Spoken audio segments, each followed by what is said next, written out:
P T I मुल्क दुश्मन जमात नहीं, किसके कहने पर सब कुछ हो रहा है। अनवारुल हक काकड़ भी मैदान में आ गए।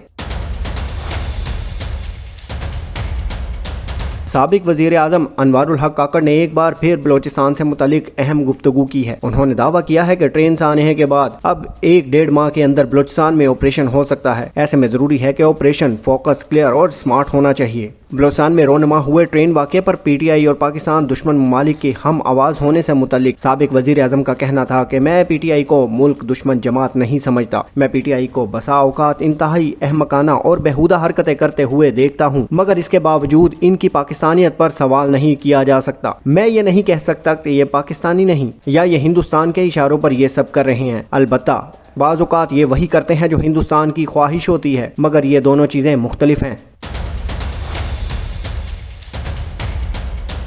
साबिक वज़ीर आज़म ने तजवीज़ दी कि PTI वालों को समझाने की ज़रूरत है। ये झगड़ा किसी सियासी पार्टी से नहीं, रियासत के वजूद को चैलेंज का सामना है, जिसके बासी तुम भी हो और मैं भी हूँ। बलूचिस्तान में शिद्दत पसंदी के हवाले से साबिक वज़ीर आज़म ने कहा कि मेरे नज़दीक सबसे बड़ा मसला ये है कि तशद्दुद का जवाब होना चाहिए या नहीं। सवाल यह है कि वायलेंस को कैसे एड्रेस किया जाए। ये एक तरीका है कि आपके सामने 10 बस्ता खड़े हो जाएं, इससे दरख्वास्त करें कि हम तशद्दुद पर यकीन रखते हैं, इनको अखलाकियात का दर्स दें। दूसरा तरीका यह है कि आप तशद्दुद करने वालों को फोर्स करते हैं यहाँ तक कि इनकी तशद्दुद की सलाहियत कम हो जाए या ख़त्म हो जाए।